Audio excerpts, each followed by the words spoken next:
I'm Lester Holt.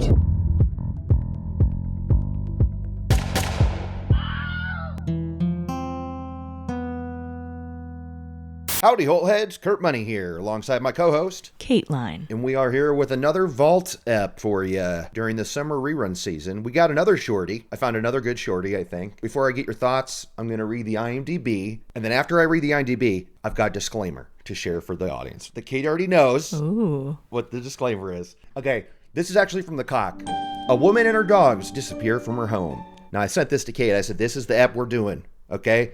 And she doesn't say, cool, Kurt, sounds awesome. She says, in all caps, those dogs better be okay. They better not be harmed, Kurt. People can die, but dogs cannot. And I assured her, as I assure you now, Holtheads, the dogs, they both make it. And actually play a big part in the investigation. Mm-hmm. So you can rest easy. There is a dead person in this, but not a dead dog. Bless. And their names are Huey and Coo Bear. Not Pooh Bear, Coo Bear. Huey and Coo Bear, her little white pigeons. Okay. What do you think about that? I don't know what that is. Me neither. Pooh Bear, I get it. Coo Bear, though, who knows? This was hosted by Keith, and now usually you watch Dateline, it says hosted by Keith Morrison. Not this one. Did you notice how they framed it for this one, Kate? They said, a Keith Morrison mystery. Oh, yeah. A Keith Morrison mystery. And also, the whole episode was introduced by Lester, not in front of a green screen, but out on a street wearing a puffy jacket. Dude was in a parking lot at night wearing a puffy jacket. Was he, Kate, I'm so glad you brought that up. Was he on the scene? Was he in the field for a report? Or was he on the way inside a Red Lobster with his family? Because I did not know what the vibe they were going for here. He does the beginning and end of this in a parking lot at night where it's cold. It must have been he was sent to the scene of some event that happened at the time. Maybe some shooting, some natural disaster. I don't know. But It was very much like, while we've got you, you know what we have to do, Lester. Yeah. And he's like, boy, what a time. All right. Yeah. He's like, all right, well, get it quick. He probably had like one of those little buzzy things in his pocket for when his table's ready inside, right? I'm Lester Holt. Oh, what a weird beginning. And I thought this was a weird ep overall, a very interesting victim. What did you think of this episode, Kate? I liked it. Mm-hmm. I was glad that it was a shorty because I couldn't imagine it being a fatty. I agree. However, I feel like some things went unanswered. And we had the people in the room with Keith. So I don't know if he asked them and the answer was no good, but there were some important questions I thought Keith did not ask the people that we'll get to. Well, I'd love to hear what those questions are. All right. Well, our story begins in St. Augustine, Florida in July of 2010. St. Augustine, the oldest city in the nation. It is. I fact-checked this on old Keith. I said, oh, really? And it was. It is. I was in love with a boy from St. Augustine in college. Of course. Yeah. Of course you were. What was his story? What was he doing? Wait, was it a little rich boy, huh? Living in St. Augustine. He didn't seem like a little rich boy. He was a little skater boy. Ooh, okay. Mm-hmm. Anything else? Was he like busting ollies and stuff and you were like swooning? Like, ooh. No, but he had a triangle mouth. Of course he did. Kate's guarantee. You have a little triangle mouth. She's in. Mm-hmm. She's friggin' in. So did you successfully bag this guy? Or was it not meant to be? I did not bag him at the time, but 12 years later, we had a one-night stand. No kidding. Yeah. Was it everything you hoped it would be, or was it a massive disappointment? It was amazing. That's awesome. That's awesome. Yeah. All right, well, I guess let's talk about this murder that happened there. This is the story of Brittany Tavar, a striking blonde of a certain age, Keith said. The striking blonde of a certain age named Brittany Tavar. Now, I took issue with this. However, I watched another show on this same case, and I found out why he said it like this. But how did you feel about Keith saying it like this? I don't know why they couldn't just say her age. That's what I thought. Now, I watched a little show called Death of the Party, streaming now on Prime. And they aired an episode about this lady in 2023. In 2023, was weird I said it like I did a second ago. I think it's because we're talking about 2010. I'm in the old patterns. Anyway, so she was quote unquote 45 when this happened. 45-year-old Brittany Tavar. However, turns out that when she moved to Florida, she lied and changed her age. She said she was born in 65, but she was born in 58. She was older than what her driver's license said here in the state of Florida. So that means that she was 45, according to news reports, when she died, but she was actually 52. She looked 52. Yeah, but I thought she looked great, too. And I was worried why... look, I mean, I don't know. I don't know. What did you think of Brittany? Well, she seemed like a very typical personality that is usually drawn to Florida. You know? Okay, tell me more. People looking for something, people drawn to that laid back, beachy lifestyle. I think we met her sister, and her sister made it very clear that they were polar opposites, that her sister was the studious and serious one, and Brittany was this kind of wild child. And that fits. That fits the whole Floridian vibe. Yeah, and she had gone out. She tried to make it in Hollywood. We saw some headshots and beach photos of her. Didn't make it, and then went out to Florida.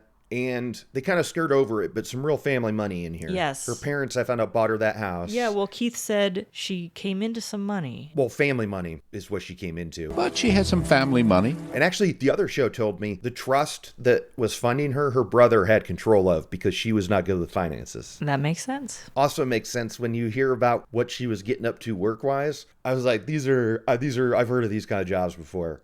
Like dog breeding and real estate and... Oh, sure. It's just the stuff that you do when you don't know what to do. Yeah. No shade either. Oh, no. Settled comfortably in St. Augustine, took up photography, sold real estate. But she lived in this community in St. Augustine, and they were talking about how nice it was. We saw her pad a bunch. It looked pretty nice. I mean, it looked like a straight-up Floridian rich pad, right? It felt like rich houses I know of in Florida from movies. I don't know that I'd say rich. To me, that looked like it was probably about $400,000. Okay. Well, thank you, Real Estate Kate, for setting me straight there. Did it's not look just, rich. You know, it's one story. It's a common little ranch, but it was nice. It was kind of a newer build, and it looked like it was in good shape. And I think that house anywhere else would probably be more expensive. But I don't know. Florida back then was cheap. Well, I do know that even if it was just a one story, it had at least 2 bedrooms. Because there's one thing that Brittany loved to do, and as Keith said, fix that broken wing, baby. It's kind of like bringing home a bird with a broken wing and you're going to fix it or something like that. Tell us about what Brittany's vibe was with strangers. She would invite strangers to just rent a room in her house. She didn't know them or stay for free. It wasn't always paying rent. She was very trusting of strangers, and Keith was like alarmed by this. Yeah, and I would say that she did not charge them rent because it was usually dudes, and one of them did yard work for her, and that was the payoff. Mm-hmm. That's a very interesting thing that a single woman living on her own would do. Well, I guess let's talk about when she went missing, because when they look into it, she had 8 different people live with her off the streets, which her family was like, no kidding, she didn't tell us this because we would not have stood for it. It's not safe, girl. No. Don't do that. No. We talked to a few of her friends that she belonged to this beach club, and boy, drama at this friggin' beach club that we're going to get into. Such drama. I thought it was so interesting that her house had a pool, and yet she belonged to this beach club and would go and use the pool. Yeah, but it was very clearly that was her social life, right? Like her friends were at this beach club. Yeah. Right? I feel like that was her gig. She didn't know anybody when she moved to Florida. So she had to make some friends. True. And we meet a few of those friends, like Brenda. What'd you think of her friends? Well, the one friend looked exactly like Keith. Did you notice that? The two of them were talking to each other, and I just couldn't get over how much they looked alike. It was friends like Joanna and Brenda who first tried to solve the puzzle of her absence that week in July. What's weird is we're recording this on July 5th, and this party, all this stuff went down 4th of July weekend pretty much in 2010. I did not pick it for that reason, but pretty interesting, huh? What a coincidence. Yes. They had a 4th of July barbecue get together. There was a neighborhood party. And after that, Brenda couldn't get a hold of her for a few days. And when it was Thursday, July 10th, she was like, something's definitely up. Why can't I get a hold of Brittany? So she contacts Brittany's family members, like this sister, I think whose name is Pam, perhaps. And she was living out in Portland. Yeah. Like her brother and her completely lived on the other side of the country and contact her. And so they're worried. One of Pam's friends is a cop, and he's like, we'll get a locksmith to go over there and just get into her house and see what's what. And I like this move. I thought to myself, now how could they legally do that? You can't just do that. But it makes sense that the house was actually purchased under the trust that the brother controlled. So it's his house. He can do that. And that's true. And also another thing I learned from the other show, Kate, is brother had, what's it called? Right of attorney or whatever. He had those privileges for her. What's that called? Power of attorney. That's it. Power of attorney for her was already in her brother's name, so I feel like he could pull all those strings. It's like my house. Definitely. I'm the attorney guy. Do this. Yep. We talked to him too. You could tell his attitude. He was probably not very entertained by Brittany's vibe. No, but also safe to say he wasn't making eye contact with Keith. He was looking down the whole time. Yeah. Okay. Not very personable, huh? Or just really sad to be talking about it again. Yeah, that could be it. Because, I mean, all these people are appearing on this show, this Dateline episode, which was 2 years after the trial. This other show I watched from 2023, not a single person appeared. It was like one of the cops, maybe. But I feel like they were like, we're not going to go into it. You know, the sister, if you closed your eyes and listened to her talk. I actually happen to have a longtime friend who's a police officer, so I called him and I said, what do we do? She sounded like Mariska Hargitay.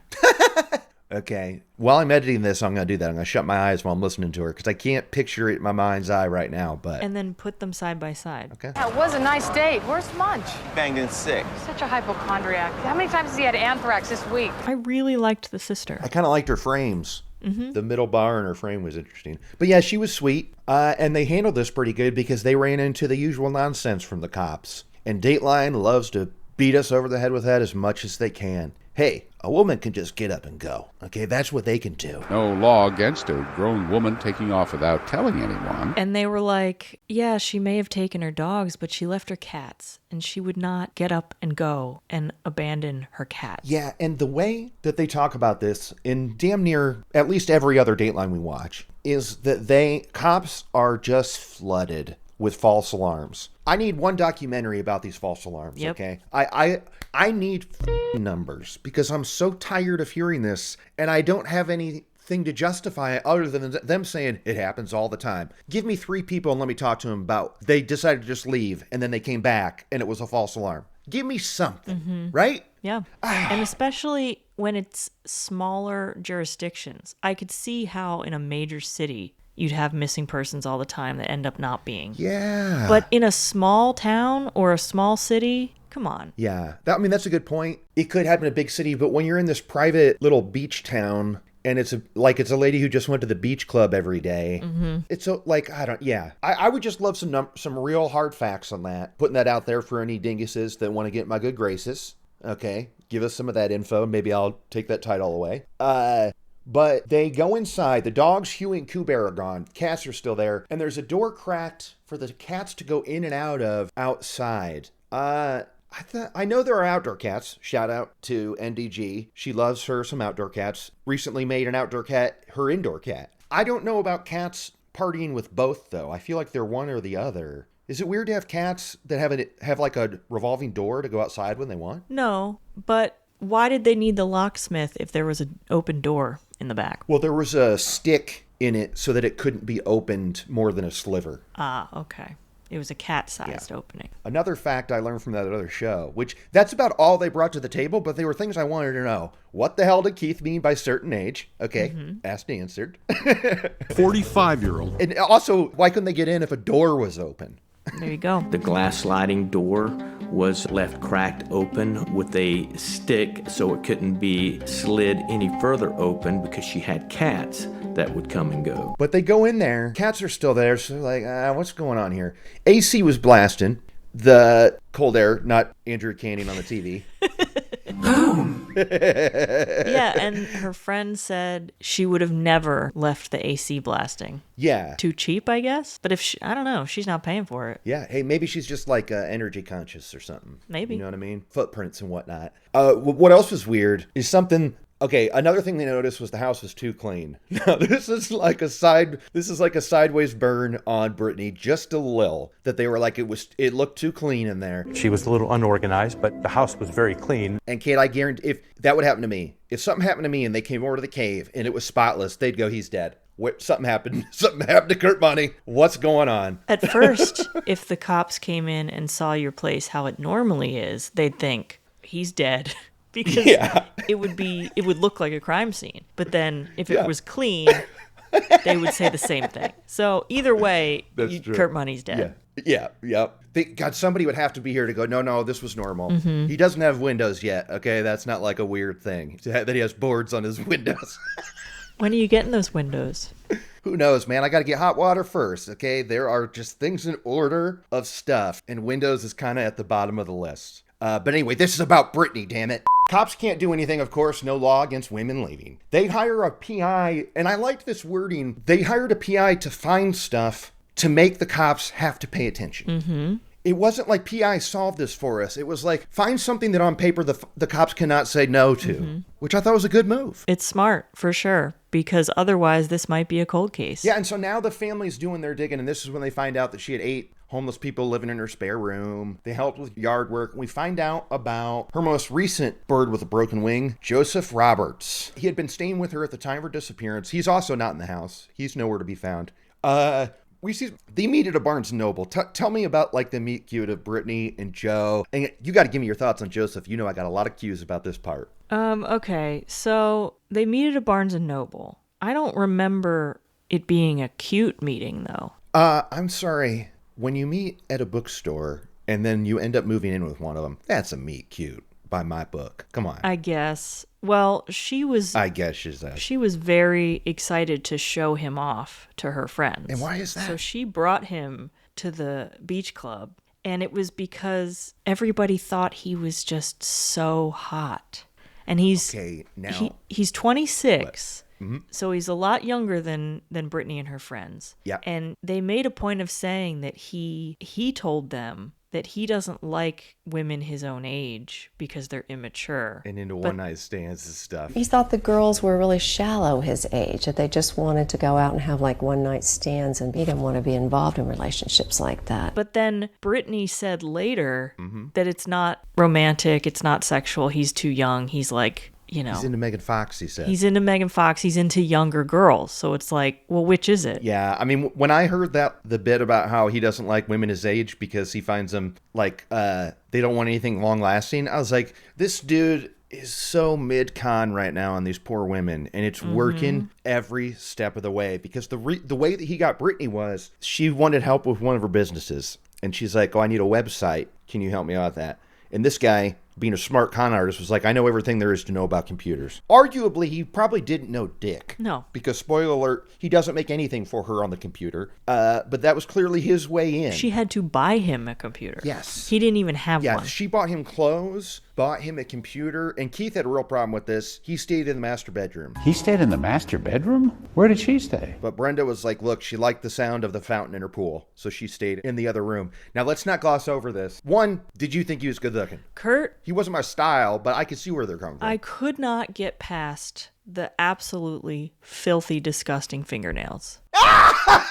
This guy. I've never seen his nails. Oh my God. The one picture they kept showing where it looks like he had just blown weed smoke out of his mouth and his one eye was like kind of cloudy. Okay. His nails are disgusting. So immediately I'm like, no, this is a con artist. This is an unhoused man who is living in your house now. You do not know him, and he is up to no good. Yeah, I guess his face was attractive, sure, conventionally. Mm-hmm. But don't come near me with those fingernails.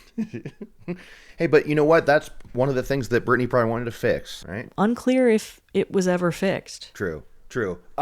Let's look. I'm trying to get you to talk about how Keith introduced him, and that was Keith goes, he was a bit of a hottie. In addition to which he was, those women could plainly see, a bit of a hottie.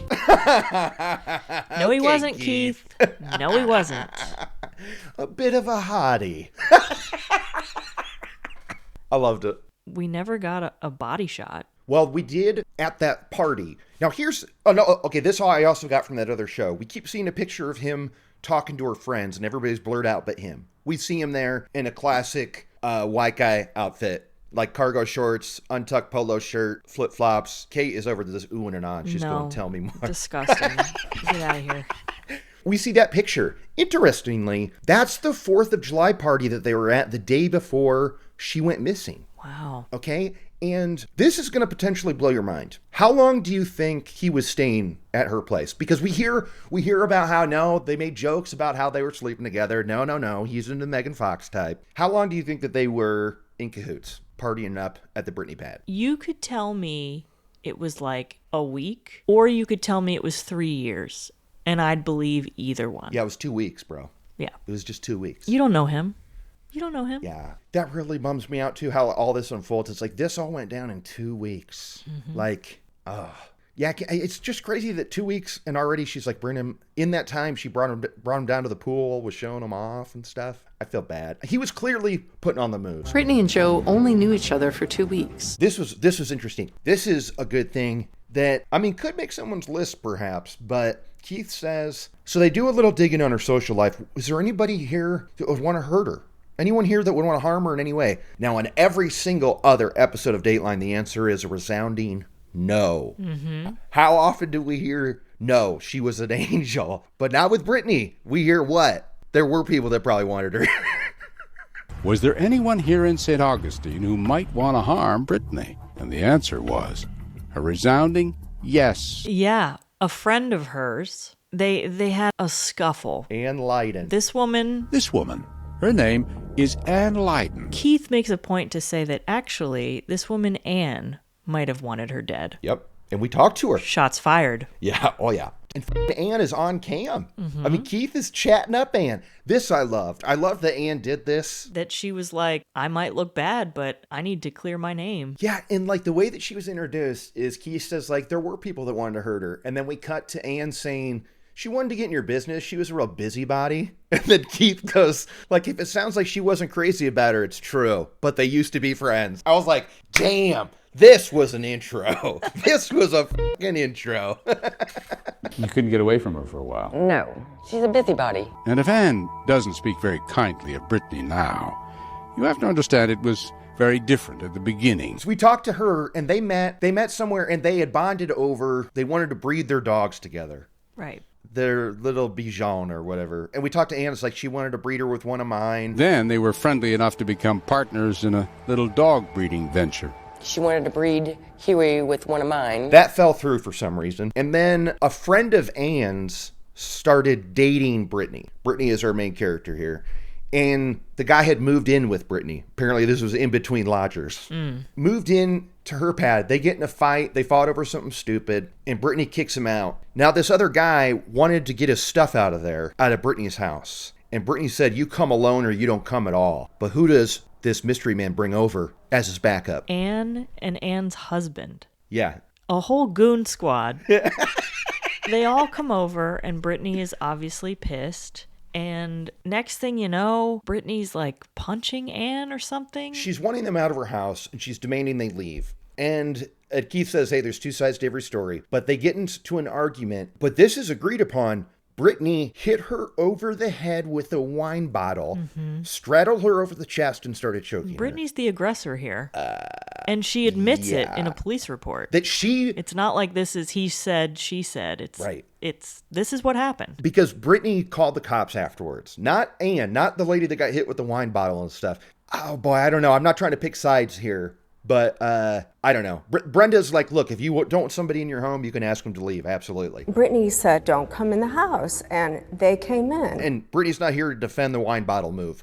Seems aggressive, though. I'm surprised Ann could walk out of there after a wine bottle hit. I'm just thinking, if she wanted them out of her house, like, was he done collecting his stuff? It's not like they were hanging out and, like, crashing on her couch. And they were there to get things. And if he hadn't gotten them yet, then, you know, they'll leave when he finishes collecting his things. It's very strange. I have a feeling there were more details that Dateline probably had, but the producers and Keith were in the booth going, we can't make sense of this. Like, this is cuckoo on both sides. We got to narrow this down. Yeah, right? Let's totally. not get caught in the weeds here. We're dealing with a shorty here, people.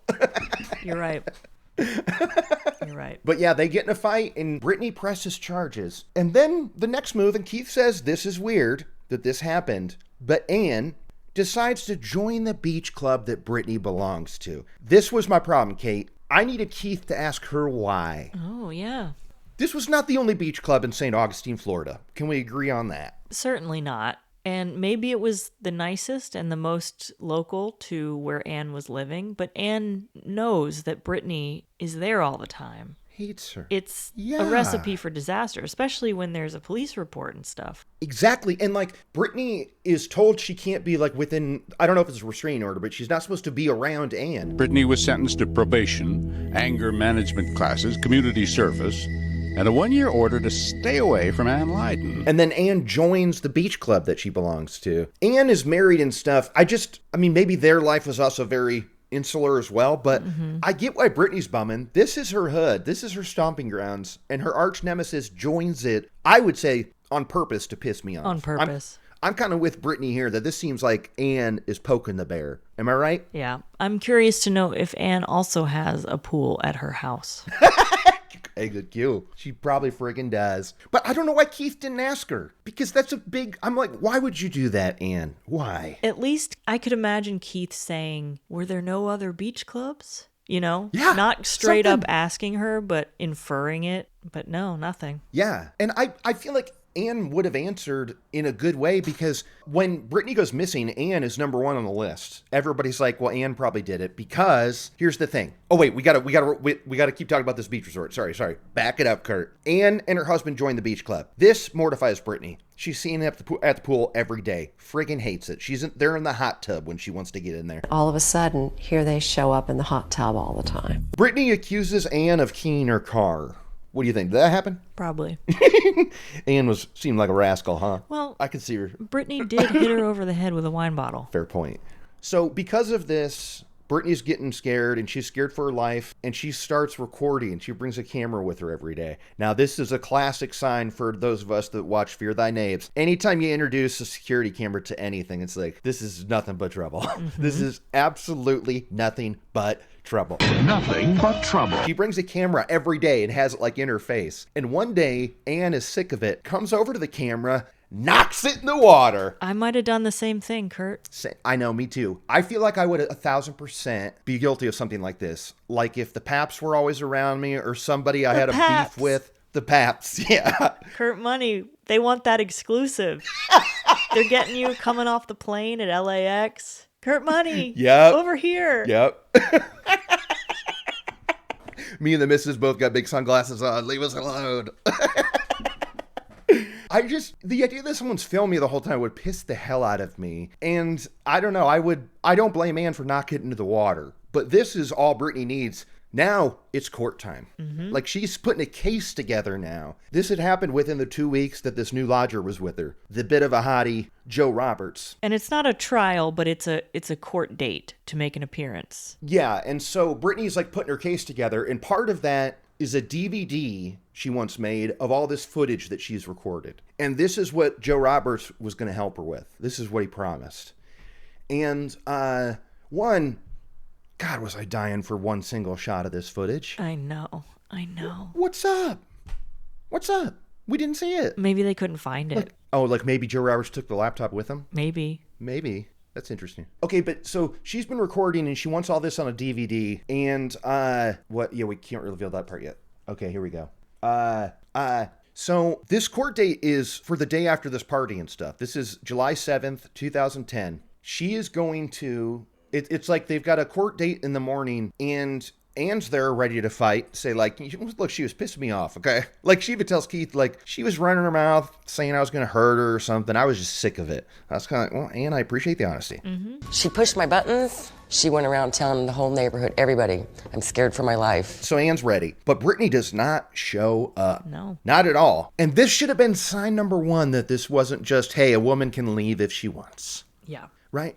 Because she was prepping for this court date. It wasn't like she was going to bail on it. It wasn't like she was like, I should skip town because I don't want to face my accuser or whatever. She was like ready to fight also. Yeah, like she was very much looking forward to this court date. Like, if Ann hadn't showed up, that wouldn't mean Ann is missing to me. No. Because Ann's kind of like, whatever. You can find me? Like, whatever. Like, I can belong to a beach club if I want. I'm not going to court for it.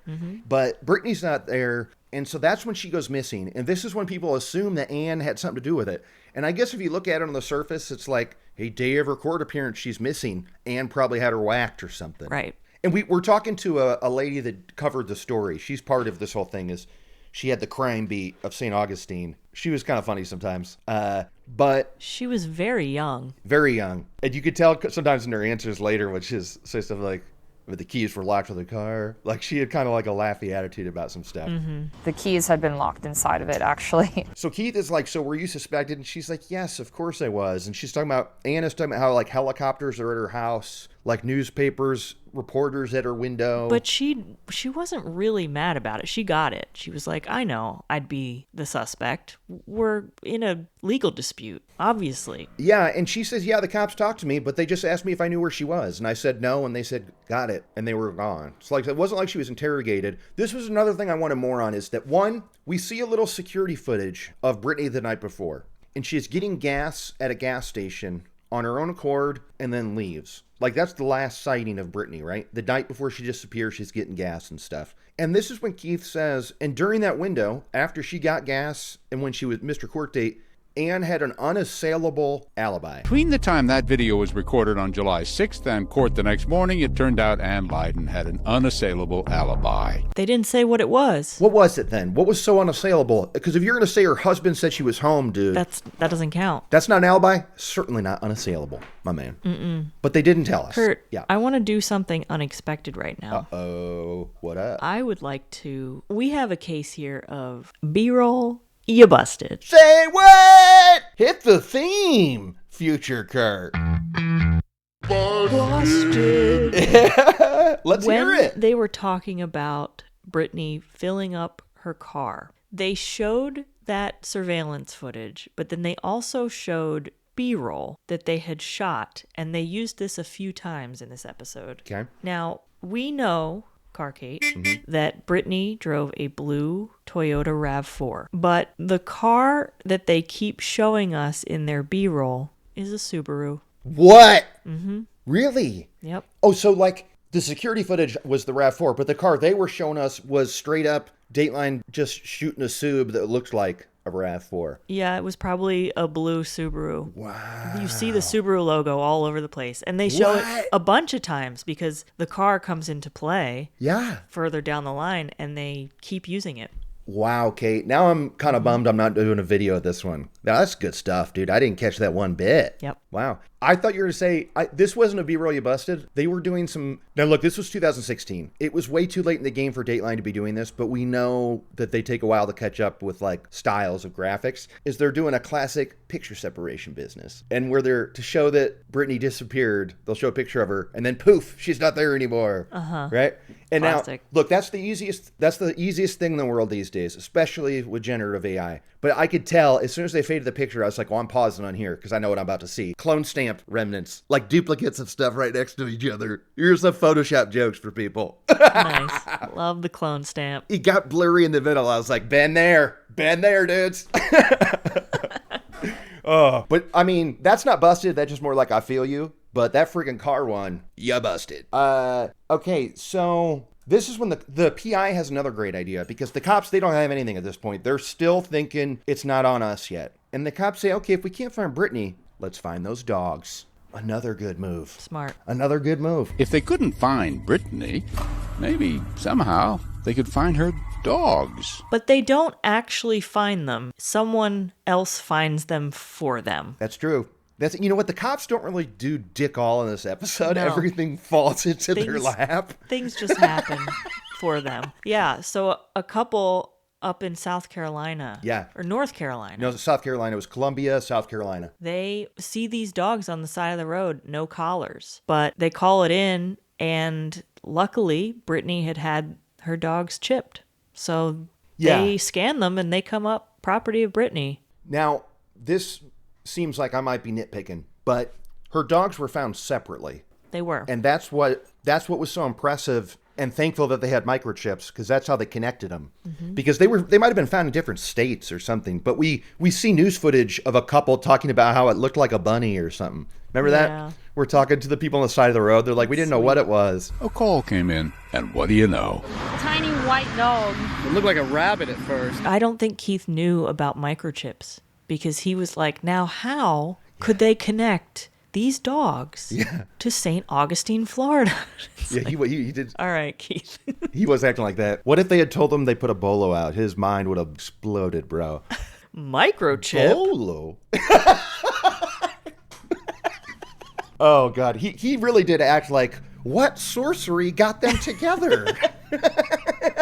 How did they manage to connect 2 dogs in Columbia, South Carolina to her? She had the microchips implanted in the dogs with her information on them. Okay, so that's a week after she's missing. They find these microchips, and now finally they've got friggin' probable cause for cops to get involved. Because when the dogs are found, like, scruffed up, too, we see pictures. They're absolutely healthy, but you could tell that they had been outside and stuff, right? So now the cops are like, fine, we'll get into it. This is 11 days after the disappearance. And as we know, that's a long time. It is. That's a friggin' long time. Especially if you want to think that she's still alive and stuff. Brittany's sister Pam comes to town, and she does the rounds on, like, local TV because she knows this is only in the news as long as there's not another story to take its place. Also very smart of Pam. Yeah. Let's get our face out there while we can, because there's going to be something else to replace it, and then it'll be gone forever. I felt bad for her because when we see her B-roll, she's in Portland, and she's looking good. Okay. And then we see her on the news in Florida, and that Floridian humidity just destroyed her hair. And I'm like, oh, girl. Yeah. You felt for her, huh? Yeah. Boy, you are friggin' eagle eye on the B-roll today. I love it. Yeah, I don't know why. It's a boom. It's a boom. It's a boom. Wait, have you seen this episode before? No. I hadn't either. Here's the thing. The picture of Joseph Roberts and Brenda, the friend's face, I swear I've seen those mugs before. And that's why I looked up if it was on another show. And I was shocked to find it was only at Death of the Party because they looked so friggin' familiar to me. But I do not remember these deets at all. And I feel like I would have remembered the showdown with Anne. The fact that there was like a blow up at the beach resort, I'm just like, gimme. This is what I'm here for. I would have remembered this one had I seen it, yeah. Yeah. She hit me over the head with a wine bottle. She was sitting on top of me, strangling me. Okay, so 2 weeks after she left, cops get on her trail with credit card transactions from South Carolina to North Carolina to Idaho to Oregon. Was she alone? We don't know. But damn, that RAV4 is covering a lot of ground. It is, and it's interesting that she didn't use the credit card between North Carolina and Idaho. Great cue. Because that's like 3 days worth of driving. Yeah. She had to fill up 6 times, right? Like, who knows? But at least, Kate, I had the same freaking question. How the hell did she get across the country with nothing? Like, paying cash, I guess, right? I guess. But who knows? Because this was, okay, so was she alone? Was she with someone? In mid-July, they find out that the RAV4 was stopped out west. This was in Wyoming. Not Idaho or Oregon, but friggin' Wyoming, right? The car was stopped. I forget why, but it was being driven by Joseph Roberts, and he said, oh, this is my aunt's car, and they let him off with a warning. The bummer here is that this happened before the nationwide alert went out on that car. Yeah. So, like, it's not like it retroactively said, hey, this happened a week ago before you had this in here, right? It took, like, somebody to put 2 and 2 together later and go, like, wait, this actually happened to us. My question is, when people go missing and you know their car is missing too,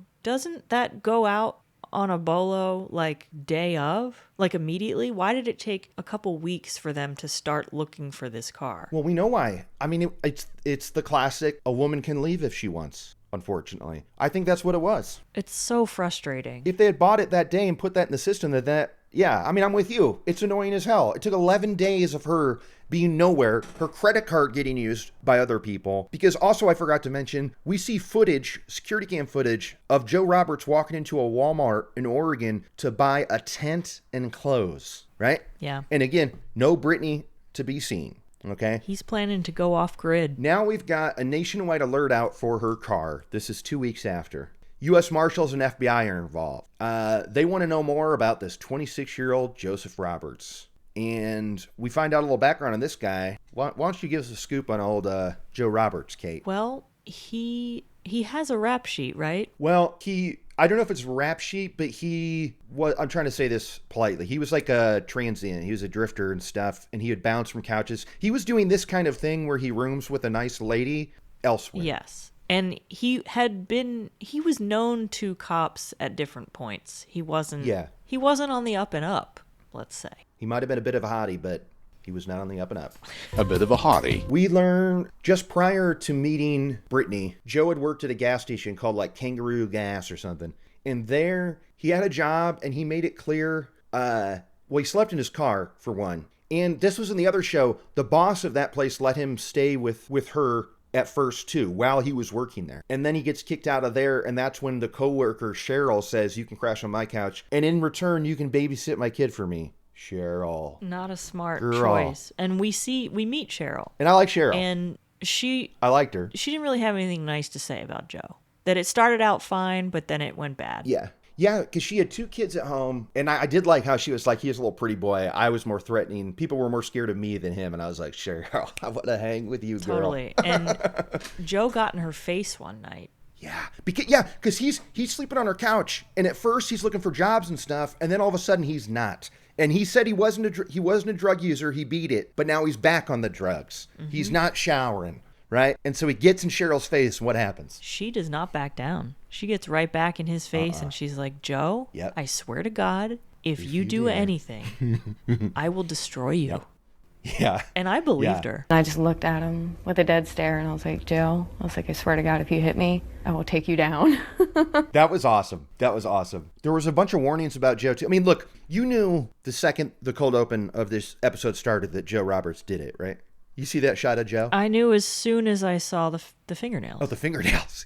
Yeah, he didn't have crazy eyes or anything like you often catch, but he had a look, and they were talking about him being this drifter and how he tells people, you're not what I think I am. I'm like, well, it sounds like I think you're a murderer, and I'll find out in 40 minutes. And it was very true. And he goes, I'm not what people think I am. And I thought, wonder what that means. I can't wait to go look at these nails. Oh yeah, you're gonna love it. That's so funny because I need to trim mine, and I was like, I should do it before we record, and I said, no, it's okay. And now I'm like nervous. I'm not gonna show you these nails on cam, Kate. Here they come. Not gonna do it. I don't want to see them. Wait, I keep my nails in good shape. Come on. Have you? You do. Just tell me. Okay, that pause felt like an eternity just then. No, I'm just trying to think. I don't think I've ever noticed your nails being gross. Yeah, all good. Okay, sweet. Good, honey. I can't believe that this Joe guy was able to pull this couch hopping thing so many times, right? When you're a little bit of a hottie. Yeah, I guess so. They did this with the Cheryl girl. They did a lot of the awkward B-roll walk and talk, or just the B-roll walks that they do for people, which I think is a big part of Dateline that they don't do so much anymore. At least they're better at them now. They're not as awkward as they used to be. Are you with me here? I agree. They've come a long way. Like, because it used to be what we get in this episode where they're going like, okay, just walk like normal from one side of this thing to the other. And they're like stiff walking. But then do it a little slower because you're getting to the end too quickly. Yeah. They've definitely figured that out now. So 3 months go by and nothing's doing. Like, there's no evidence. They're on the news saying we need help because we're worried that this guy's going to do this to somebody else. And just like every other break in this case, it doesn't come at the hands of police work or due diligence. It's because of like an overzealous clerk at a grocery store kept him pinned down because dude was trying to steal cold cuts from the grocery. How pathetic. Right? He got arrested for trying to steal cold cuts. Stealing friggin' meats. Yeah. I mean, I don't know. I don't know. It makes me think of Dursty because he got busted trying to steal sandwiches. You're right. Right? Yeah. Or did he peed on something. Anyway, this is not about Robert Durst. But anyway, so he gets busted. He's pinned down at a grocery store.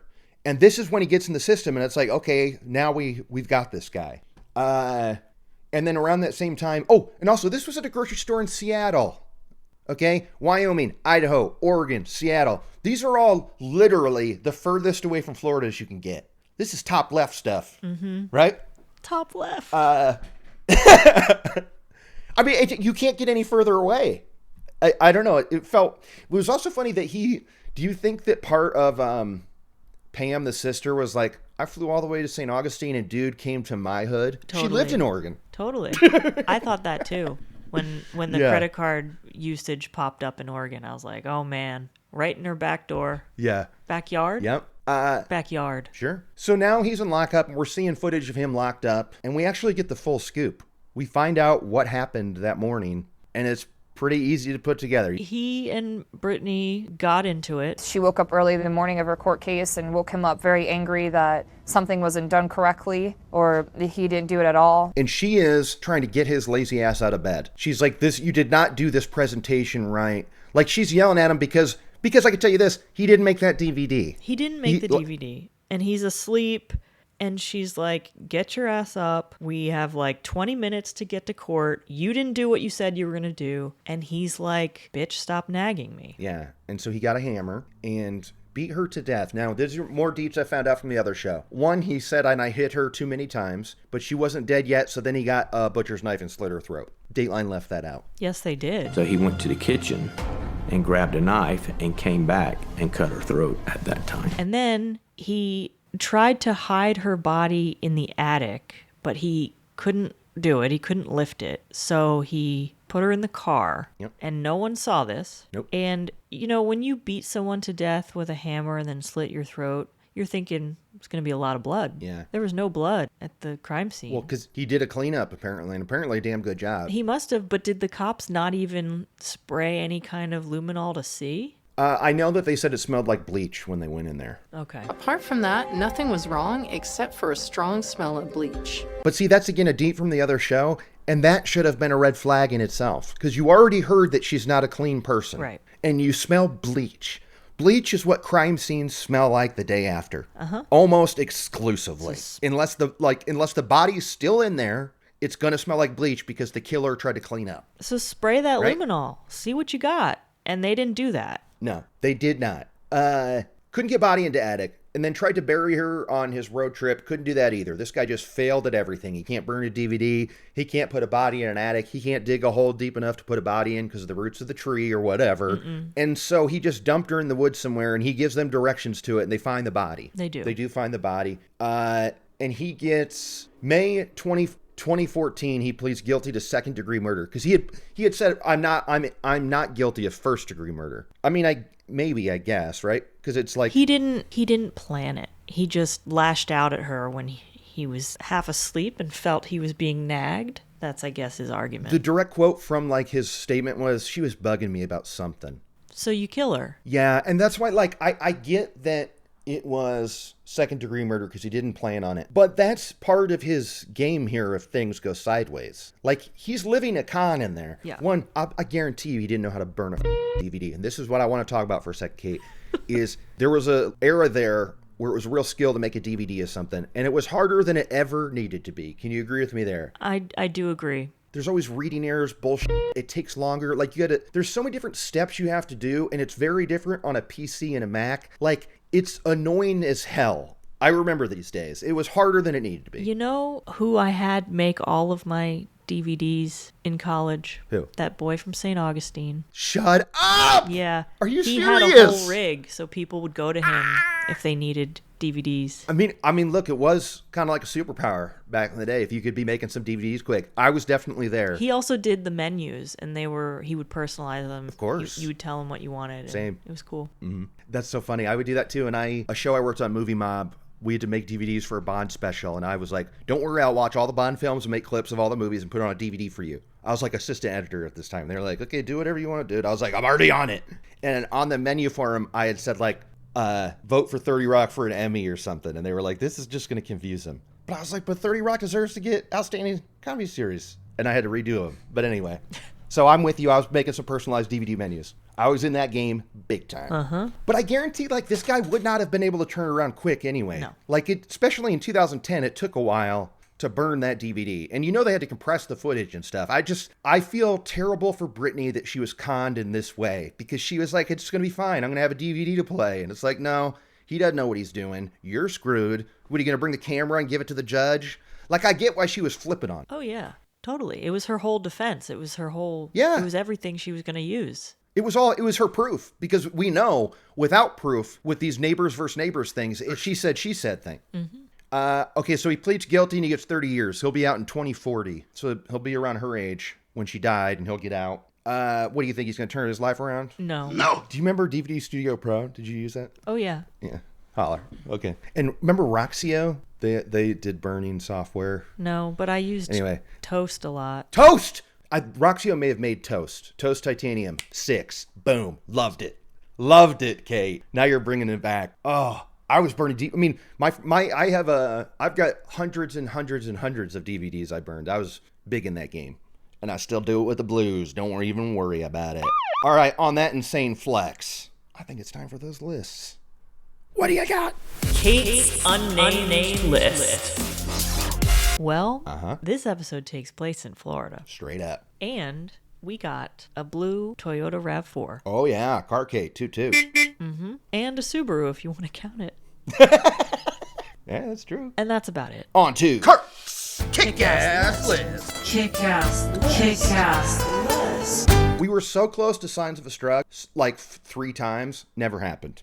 But we got the Megan Fox shout out is very like movies and stuff because this was a Transformers era Megan Fox. Oh, sure. You know, he's probably in there talking about the scene where she's washing the car or whatever. She would always say, no, he likes Megan Fox. And, you know. So that counts. That's on my list. Yeah. And that's about it. Future Kurt here with bad news for current Kurt. You dope.